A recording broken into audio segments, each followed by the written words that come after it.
2 Kings chapter 9. The prophet Elisha summoned a man from the company of the prophets and said to him, "Tuck your cloak into your belt, take this flask of olive oil with you, and go to Ramoth-Gilead. When you get there, look for Jehu, son of Jehoshaphat, the son of Nimshi. Go to him, get him away from his companions, and take him into an inner room. Then take the flask and pour the oil on his head and declare, 'This is what the Lord says, I anoint you king over Israel.' Then open the door and run. Don't delay." So the young prophet went to Ramoth-Gilead. When he arrived, he found the army officers sitting together. "I have a message for you, Commander," he said. "For which of us?" asked Jehu. "For you, Commander," he replied. Jehu got up and went into the house. Then the prophet poured the oil on Jehu's head and declared, "This is what the Lord, the God of Israel, says. I anoint you king over the Lord's people Israel. You are to destroy the house of Ahab your master, and I will avenge the blood of my servants the prophets and the blood of all the Lord's servants shed by Jezebel. The whole house of Ahab will perish. I will cut off from Ahab every last male in Israel, slave or free. I will make the house of Ahab like the house of Jeroboam, son of Nebat, and like the house of Baasha, son of Ahijah. As for Jezebel, dogs will devour her on the plot of ground at Jezreel, and no one will bury her." Then he opened the door and ran.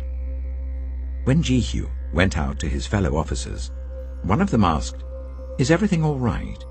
Why did this maniac come to you?" "You know the man and the sort of things he says," Jehu replied. "That's not true," they said. "Tell us." Jehu said, "Here is what he told me. This is what the Lord says, I anoint you king over Israel." They quickly took their cloaks and spread them under him on the bare steps. Then they blew the trumpet and shouted, "Jehu is king!" So Jehu, son of Jehoshaphat, the son of Nimshi, conspired against Joram. Now Joram and all Israel had been defending Ramoth-Gilead against Hazael, king of Aram.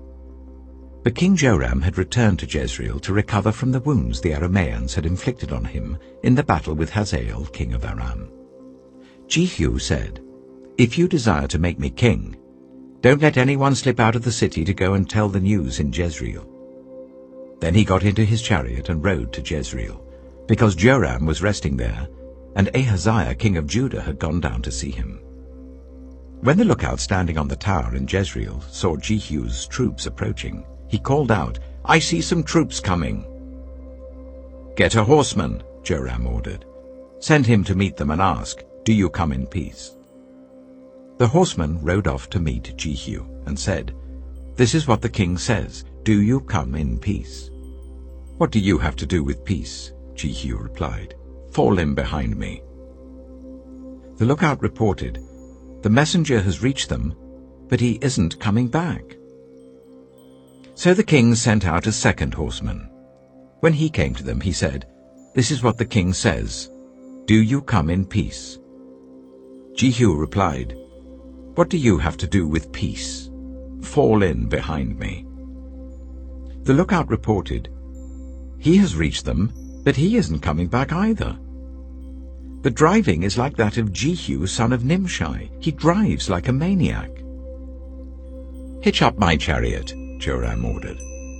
And when it was hitched up, Joram, king of Israel, and Ahaziah, king of Judah, rode out, each in his own chariot, to meet Jehu. They met him at the plot of ground that had belonged to Naboth the Jezreelite. When Joram saw Jehu, he asked, "Have you come in peace, Jehu?" "How can there be peace?" Jehu replied, "as long as all the idolatry and witchcraft of your mother Jezebel abound." Joram turned about and fled, calling out to Ahaziah, "Treachery, Ahaziah!" Then Jehu drew his bow and shot Joram between the shoulders. The arrow pierced his heart, and he slumped down in his chariot. Jehu said to Bidkar, his chariot officer, Pick him up and throw him on the field that belonged to Naboth the Jezreelite. Remember how you and I were riding together in chariots behind Ahab his father, when the Lord spoke this prophecy against him?